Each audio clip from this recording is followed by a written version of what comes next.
चलिए शुरू करते हैं। তো অনেকদিন পরে আজকে একটা নতুন ভিডিও নিয়ে আমি চলে আসলাম। আর আজকের গল্পটা হঠাৎই শুরু হচ্ছে।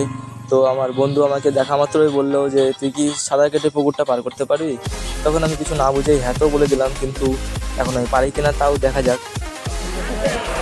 खत्म, bye bye, tata, goodbye, गया।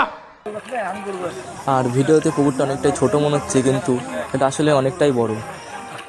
তো এখন দেখা যাক আমি পুকুরটা সাঁতার কেটে পার করতে পারি কিনা। আর তোমরা এরকম ভিডিও দেখার জন্য আমার চ্যানেলটাকে সাবস্ক্রাইব করে রাখো আর বেল নোটিফিকেশনটাকে অন করে, যাতে সবার প্রথমে ভিডিওটা তোমার কাছে গিয়ে পৌঁছায়।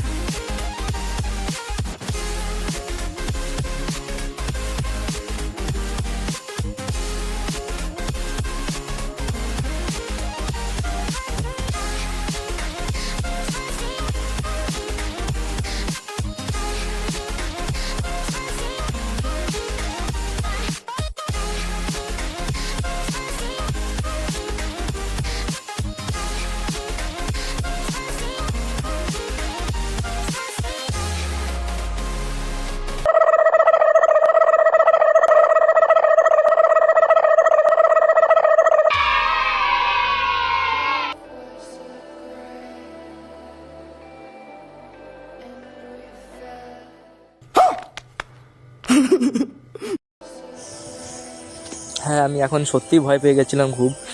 আর এখন এতটা সাঁতার কেটে আসার পর আমার হাল এতটাই খারাপ হয়েছিল যে আমি একা একা এখন জল থেকে উঠতেও পারছি না, তাই বন্ধুর হেল্প চাইছি।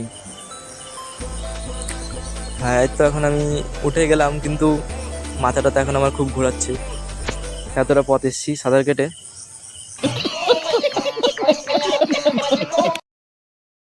আর ভিডিওতে তোমরা দেখতেই পাচ্ছ আমার হালটা কি হয়েছে এতটা সাঁতার কাটার পর। देखा आपने लापरवाही का नतीजा है। क्या सीन है, वाह क्या सीन है। সাঁতার কাটার পর এতটাই জোর কমে গেছে যে এখন এক ফোঁটা জোরও নেই হাতে। তো ফাইনালি গাইজ আমি চ্যালেঞ্জটা কমপ্লিট করে ফেলেছি। আর এই চ্যালেঞ্জটা কমপ্লিট করতে গিয়ে সত্যিই অনেকটা খাটনি হয়েছে, বাট আমি হাল ছেড়ে দিইনি, পুরো চ্যালেঞ্জটাকে কমপ্লিট করার চেষ্টা করেছি আর আমি এতে সফলও হয়েছি। আর তোমাদের জন্য একটা চ্যালেঞ্জ রইলো আজকের ভিডিওতে, তোমরা যদি 1K কমেন্ট কমপ্লিট করতে পারো আমার এই ভিডিওতে, তাহলে আমি পুকুরটাকে 2বার পার করে দেখাবো।